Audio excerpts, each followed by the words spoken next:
আসসালামু আলাইকুম, কেমন আছো সবাই? আশা করি ভালো আছো। তো চলো তোমাদেরকে আজকে এমন একটা হেলথ ড্রিঙ্কসের কথা বলি যেটা গাছে দিলে গাছ স্বাস্থ্যকরভাবে খুব তাড়াতাড়ি বেড়ে উঠবে। তো চলো বলা যাক সেটি কি। সেটি হলো সরিষা কোল। সরিষার কুল আবার গুঁড়োটা আমরা নিব না, আমরা ওই শক্ত শক্ত যেটা আছে সেটা নিব। বাজারে খুব সহজেই পেয়ে যেতে পারো তোমরা এটি। তো আমি প্রথমে 1 লিটার পানিতে 1 সপ্তাহ ধরে ভিজিয়ে রেখেছি। তোমরা চাইলে 4-5 দিন ভিজিয়ে রাখতে পারো। তো 1 সপ্তাহ ধরে ভিজিয়ে রেখে তারপর 5 লিটার পানিতে এটি মিক্স করে নিচ্ছি।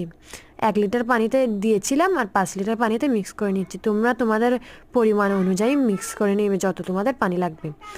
তো এটি হচ্ছে একটি লিকুইড সার যেটা গাছে দিলে খুব তাড়াতাড়ি গাছের গ্রোথ হবে এবং স্বাস্থ্যকর একটি খাবার। তো আমি গাছ সবগুলোতে এটি দিয়ে দিব। এটি দেওয়ার আগে সবগুলো গাছকে মানে একদম মাটিগুলো শুকিয়ে নিতে হবে তোমাদের। আমি আমাদের গাছেরগুলো মাটিগুলো একদম শুকিয়ে নিয়েছি ভালো করে। তো আমি এক এক করে সবগুলোতে দিয়ে দিব। আর চন্দ্রমল্লিকাগুলো জাপড়া হওয়ার জন্য এই লিকুইড সারটি তোমরা ইউজ করতে পারো। এটি চন্দ্রমল্লিকাকে খুব সুন্দরভাবে জাপড়া করে দিবে। আমার চন্দ্রমল্লিকাগুলো খুব দেরিতে লাগাইনি, তাই জন্য জাপড়া করতে পারিনি, তাই জন্য আমি এই সারগুলো ইউজ করতেছি। দেখি কেমন জাপড়া হয়। তো এটির রেজাল্ট তোমাদেরকে দেখাবো আমি পরে।